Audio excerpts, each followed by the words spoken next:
Can you start with just introducing yourself? Yes, I'm Lisa Stackhouse. I live in Blaine, Minnesota.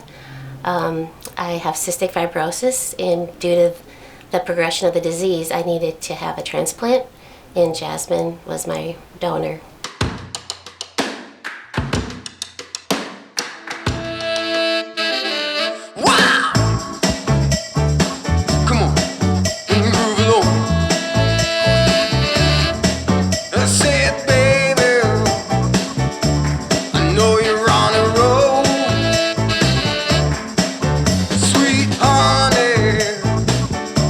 So my name is Joe Stackhouse. I was born in Indianapolis, Indiana. Moved to Minnesota in 2000.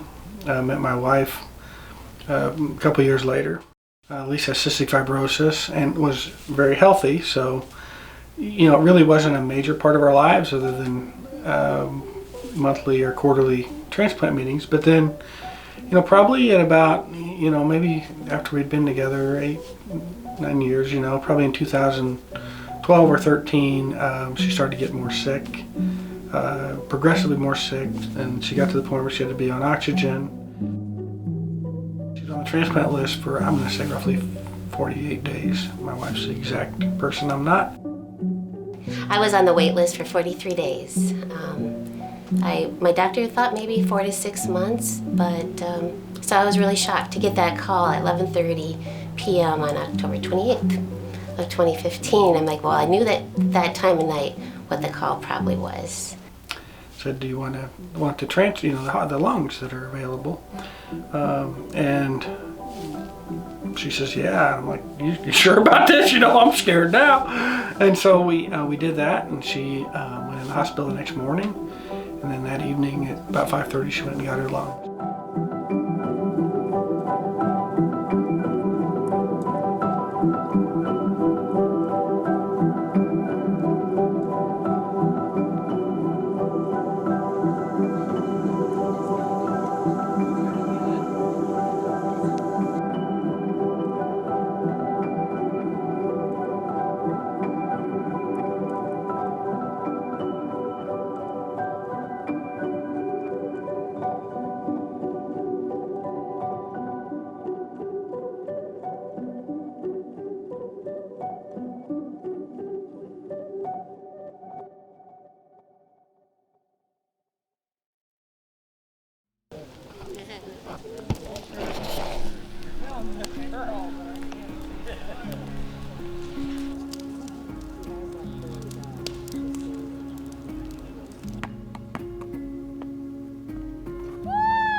It really helps to meet my donor's family.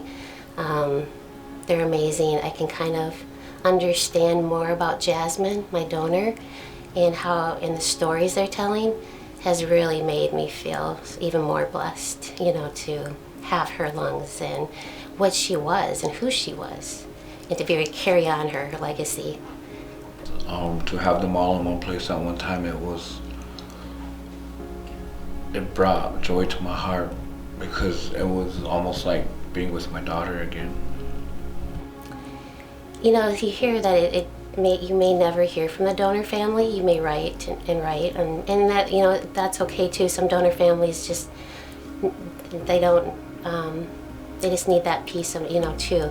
But I was always wondering too. But I meet this family, and I would love to become part of their life because I would love them to see how well their loved one is thriving, and what we're doing and how we're praising and honoring our donors through what we have been doing.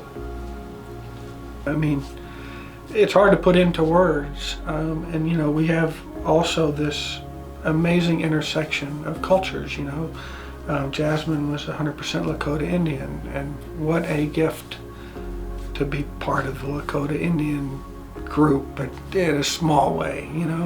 Just their kind of openness to relationships and to life. It's just amazing. I was around the fire, and when we're all holding hands and praying, That had to be the most powerful moment in my life, because everybody here had a heart of gold, and everybody understood what today was, not only for me or for each other, but what it meant to show the world how we ought to try to be there for one another in our daily lives.